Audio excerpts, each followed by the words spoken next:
Sir 1 ரூபிக்கு ஏதாவது இருக்கு? இப்போதைக்கு ஒண்ணுமே இல்லையா? 1 ரூபிக்கு இல்லையாங்க. எனக்கு வந்து 1 ரூபாய்க்கு எனக்கு வந்து ஒரு புடவை கிடைக்குமா? 1 ரூபாய்க்காமா? 1 ரூபாய்க்கு புடவை. 1 ரூபாய்க்கு யாருமா புடவை தருவா? இந்த 1 ரூபாய்க்கு எனக்கு ஏதாவது வேணுமே, பெருசா வேணுமே, நல்ல ஒரு புடவை. என் ப்ராஜெக்ட்ஸ்க்கு எவ்வளவு யூஸ்ஃபுல்லா இருக்கும். ஆனா 1 ரூபாய்க்கு எனக்கு கிடைக்க மாட்டேங்குது. என்கிட்ட இருக்கு. என்கிட்ட 1 ரூபாய்க்கு சாரி இருக்கு. என்னால நம்ப முடியல.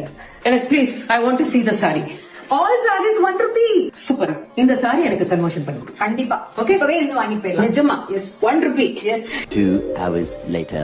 மாமா உங்க சாரி ரெடி. அம்மா ரெடியா? எஸ். ஓ, சாரிய ஈஸியா வேர் பண்ணணும்னா நீங்க ஸ்ரீ சாய் சில்க்ஸ் நங்கநல்லூர் அண்ட் அண்ணா நகர்ல இப்போ புதுசா ஓபன் பண்ணிருக்காங்க. இவங்க கிட்ட ரெடிமேட் சாரீஸ், ஜிப் அண்ட் கோ சாரீஸ் அப்படின்னு ஏகப்பட்ட வெரைட்டிஸ் இன்ட்ரோடியூஸ் பண்ணிருக்காங்க. ஹுக் இல்லாத நோ ஹுக் பிளவுஸ் ரெடிமேடா இவங்க ஸ்டோர்லயும் கலெக்ஷன்ஸ் இருக்கு. உங்க சாரியை கொண்டு வந்தாலும் கன்வர்ஷன் பண்ணி கொடுப்பாங்க.